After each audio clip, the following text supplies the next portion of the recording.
Welcome back, everyone. The Canoe Challenge is a tradition that gets you up close with our city's river. In fact, it puts you kind of in the river. And for the Lerma family, it's a tradition that lives through generations. Ernie Lerma coached his son Bronson in the 1992 Canoe Challenge.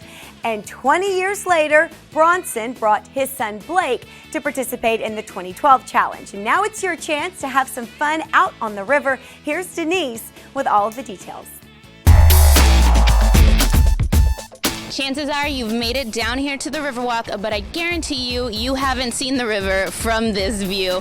The Canoe Challenge is coming up, and here to tell us all about it is Nancy Hunt. She's the Executive Director of Paseo del Rio Association. Thank you for being here. Thank you for having us. This is exciting. It is. It's very exciting. This Canoe Challenge has gone on for so many years. How long has it been going on? This is the 46th annual Canoe Challenge. How exciting is that? So tell us about the history of this challenge. Well, the Canoe Challenge started actually the same year in 1968, the same year that the Paseo del Rio Association was formed. For years, it actually started in Breckenridge Park and came down where it was like the real wild part of the river and came all the way downtown and ended at Casa Rio.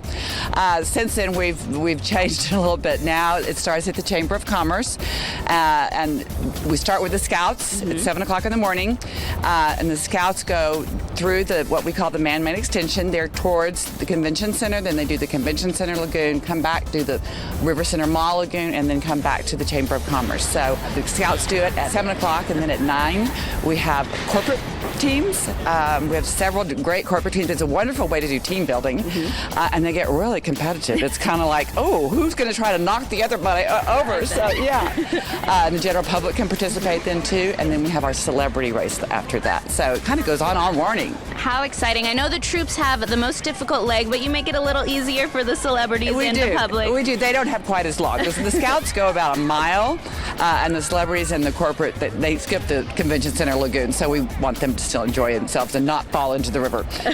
How exciting. And a big shout out to these guys canoeing for us this morning. Yeah. That's Troop 471.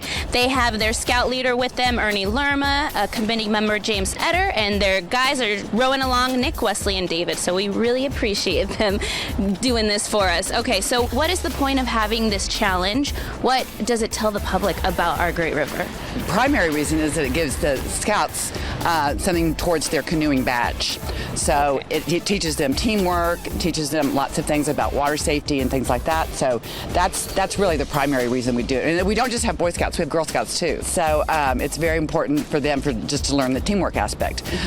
It also is the only time that you can canoe on this part of the river. Now, that being said, now that they've finished the Mission Reach, you can kayak and canoe south of downtown. Okay. So if you want to learn how to canoe, they've got places down south that you can rent a canoe or a kayak, and so that kind of helps highlight the fact that we have this huge 15-mile long Riverwalk now. It's not just the downtown section.